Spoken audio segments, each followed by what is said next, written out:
Coba tanya ke Buya. Baik, Sobat Himmat TV, malam hari ini kita langsung saja akan mengikuti pembacaan gelombang cinta. Namun sebelumnya saya akan coba sapa dulu untuk Mas Deden Herdiansah. Assalamualaikum Mas Deden. Sudah bisa kita Waalaikumsalam warahmatullahi wabarakatuh. Alhamdulillah, sudah siap ternyata. Baik Mas Deden, saya berikan waktu untuk Anda membacakan Gelombang Cinta karya Buya Syakur Yassin MA hari ini, Minggu 8 November 2020 dengan judul Untuk Apa? Silakan Mas Deden. Bismillahirrahmanirrahim. Assalamualaikum warahmatullahi wabarakatuh. Waalaikumsalam warahmatullahi wabarakatuh. Saya muliakan, saya hormati guru saya, guru kita semua, Buya Syakur, yang sudah tentu saya selalu mengikuti kajian-kajian beliau, yang alhamdulillah dalam hal ini saya sangat bahagia sekali atas izin Allah Subhanahu wa Ta'ala. Hari ini saya dipertemukan oleh Buya Syakur beserta seluruh tim, yang dimana sekalipun dalam virtual, saya yakin ini izin Allah Subhanahu wa Ta'ala. Mudah-mudahan Buya selalu sehat, panjang umur, dan semakin terus berjaya, berkibar di dalam dunia dakwah, baik di Indonesia maupun di seluruh negara. Amin ya Allah ya Rabbal Alamin. Baik, bismillahirrahmanirrahim. Untuk apa? Jas hujan yang kau pakai bukan untuk menggagalkan turunnya hujan, melainkan hanya membantu badanmu tidak basah. Rajin bekerja tidak menjamin engkau kaya, melainkan hanya memberikan kesempatan kepadamu untuk kaya, atau minimal lancar rezeki dan dapat makan. Wajahmu yang cantik jelita tidak menjamin hidupmu bekal bahagia, tetapi hanya memberikan kesempatan banyak lelaki yang jatuh cinta. Tidak sedikit perempuan cantik hidupnya tidak bahagia. Perempuan yang biasa saja banyak yang mendapat suami yang sayangnya luar biasa.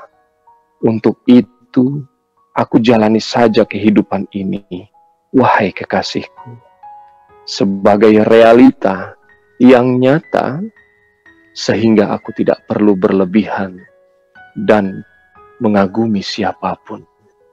Bisa saja kapan-kapan orang yang sangat aku kagumi berpisah di tengah perjalanan. Aku harus selalu menilai seseorang tidak lebih dari sebagai manusia biasa. Sampai sekarang aku belum ada manusia berwatak malaikat. Aku sudah pernah nikah 5 kali dan cerai 5 kali. Sehingga sebetulnya yang aku butuhkan sekarang ini adalah cinta yang jujur, hati yang kasih, yang selalu memberi maaf ketika aku melakukan kesalahan dan memaklumi ketika aku melakukan kelalaian, serta selalu berdoa untukku secara tersembunyi. Engkau masih belum percaya kepadaku, bukan hanya ketika aku berucap, bahkan sampai ketika aku diam pun juga engkau tidak percaya. Orang yang otaknya kecil itu, wahai kekasihku, biasanya lidahnya panjang, tetapi orang yang otaknya besar sedikit ngomong. Bukan sifat burukmu ketika engkau membutuhkan diriku, tetapi yang buruk itu ketika engkau membutuhkan diriku hanya ketika engkau punya keinginan. Engkau cantik jelita memang iya, betul, wahai kekasihku, dan aku mencintai dirimu memang iya, benar. Tetapi sampai sekarang aku tidak tahu kedudukanku di hatimu sebagai apa. Berbagai macam kemungkinan bisa terjadi. Kapan-kapan akan berakhir, topeng-topeng akan berjatuhan. Nanti yang akan selalu bersamamu adalah yang betul-betul mencintai dirimu. Adapun yang lainnya akan pergi meninggalkan dirimu satu persatu tanpa alasan yang jelas. Bila engkau memang masih meragukan diriku, cobalah sering menegakkan wajahmu ke langit. Bertanyalah kepada Tuhanmu, apakah betul cintanya kepadaku adalah cinta yang terakhir. Kebanyakan orang selalu mengatakan belum saatnya. Ketika tersadar ternyata sudah lewat waktu. Aku ingin segera melamarmu, tetapi engkau beralasan tidak usah terburu-buru. Sekarang belum saatnya. Apa alasanmu? Aku tidak tahu. Sepertinya di dalam dirimu menyimpan kebimbangan dan kegelisahan. Selama di dunia, wahai kekasihku, kekecewaan dan kegelisahan tidak dapat dihindari. Ketika tidak dapat menolaknya, yang dapat engkau usahakan hanya bagaimana caranya supaya jangan sampai bersarang di kepalamu. Engkau selalu mengatakan, belum saatnya, tetapi alasannya tidak jelas, sehingga aku sering merasa kecewa, karena engkau selalu mengecewakan diriku. Sehingga sebetulnya aku ingin melupakan dirimu, tetapi aku tidak mampu. Apakah karena engkau terlalu cantik? Apakah memang aku juga tidak tahu banyak orang yang suka kepadamu karena kecantikanmu? Tetapi ada juga orang yang suka kepadamu karena tutur katamu yang penuh kemanjaan dan erotis. Akan tetapi, jarang orang yang peduli terhadap kondisi jiwamu, wahai kekasihku, kecuali aku. Bertepuk sebelah tangan pasti tidak akan mengeluarkan bunyi apapun, tetapi tidak terlalu sulit, wahai kekasihku, untuk menghadirkan dirimu. Cukup dengan memejamkan mata sambil tarik nafas panjang, seperti juga engkau selalu memejamkan mata ketika engkau tertawa terbahak-bahak. Demikian juga ketika aku sedang bermimpi indah bersamamu, juga mataku sedang dalam keadaan terpejam. Begitulah kira-kira aku dapat menikmati kecantikanmu bukan dengan mataku, tetapi aku menikmatinya dengan hatiku. Dengan memejamkan mata, siapapun ketika sedang dalam keadaan gembira, selalu saja matanya terpejam. Setelah berlama-lama, tidak ada kepastian sikapmu.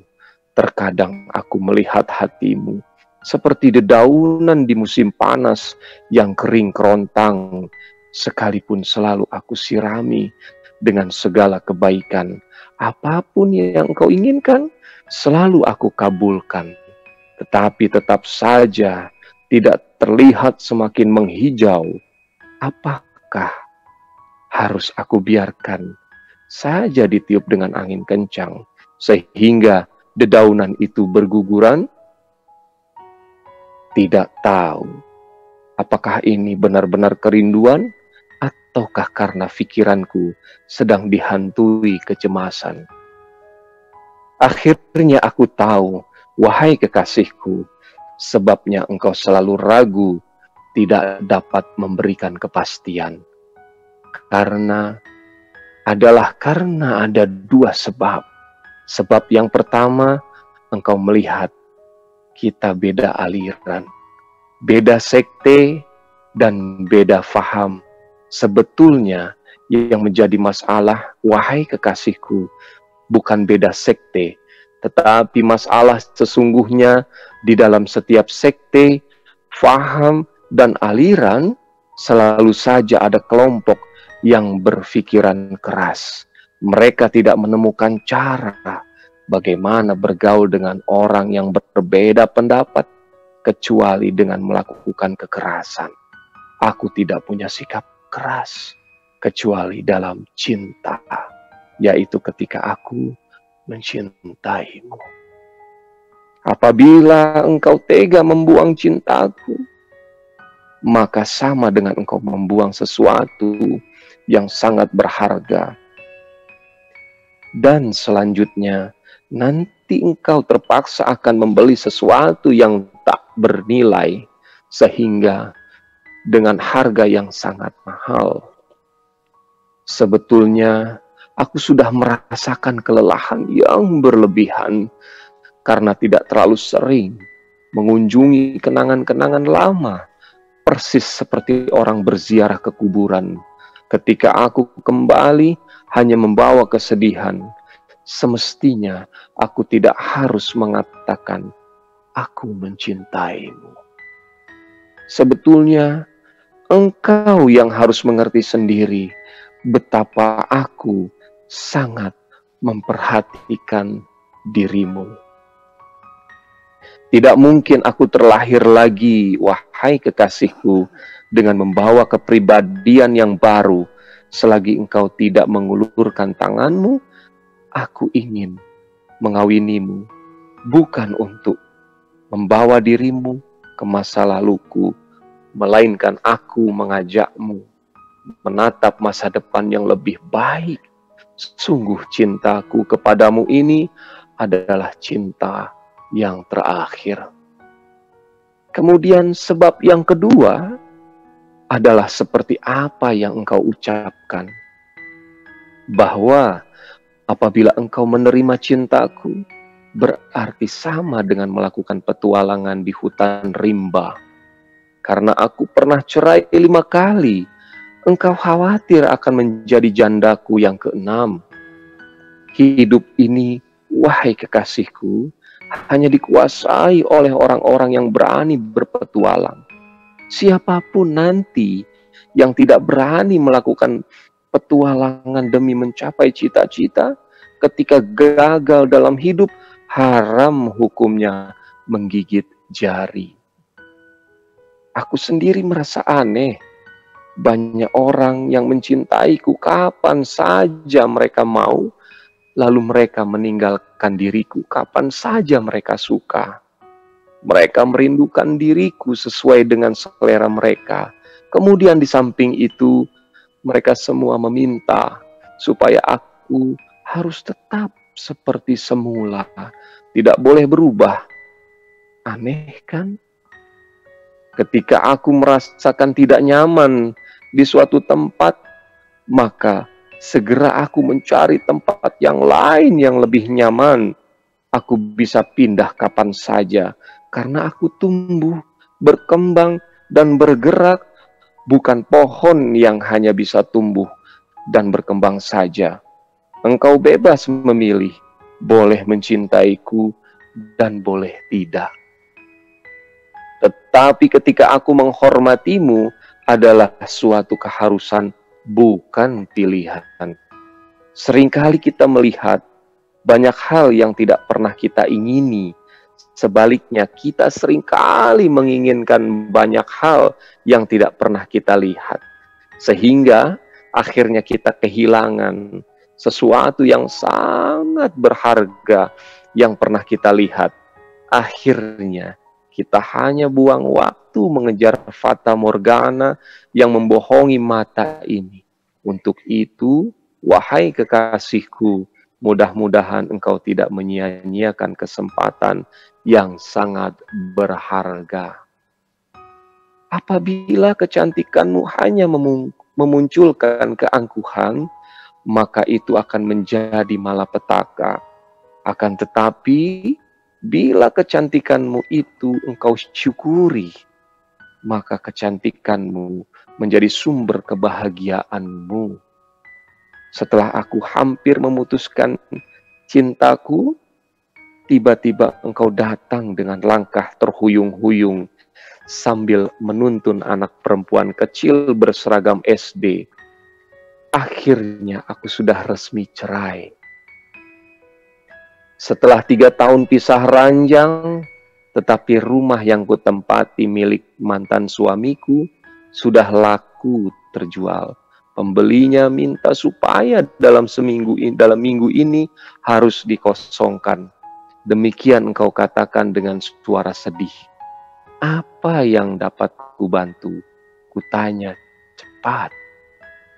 Lalu engkau memohon dengan suara yang sangat perlahan dan seperti ragu-ragu. Izinkanlah aku numpang berteduh di rumahmu untuk sementara waktu. Tidak buang waktu, segera ku jawab. Silahkan tinggal di sini bersamaku untuk selamanya. Assalamualaikum warahmatullahi wabarakatuh. Kang Deden luar biasa ini. Sepertinya Kang Deden menikmati sekali